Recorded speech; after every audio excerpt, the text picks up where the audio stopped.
అరిటాకులో వేసుకుని తింటే ఉంటుందండి. నాకైతే మాత్రం ఎప్పుడైనా పూజలప్పుడు అరిటాకుల్లో భోజనం చేయడం అంటే చాలా ఇష్టం. ఎస్పెషల్లీ ఈ పరమాన్నం అరిటాకులో వేసుకుని తింటే ఆ టేస్టే వేరండి.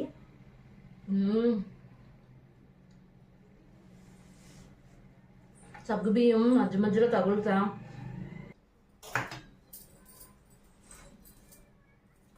సగ్గుబియ్యం మధ్య మధ్యలో తగులుతా, పరమాన్నం మాత్రం అమృతంలా ఉంది.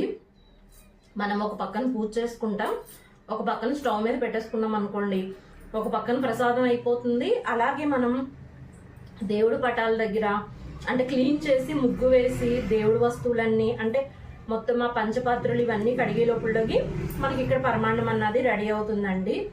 లో ఫ్లేమ్లో పెట్టుకుని మంట కానీ మనం ఉడికించినట్టయితే కరెక్ట్ ఉడుకుతుంది అంతా కూడానని. చాలా బాగుందండి పరమాన్నం.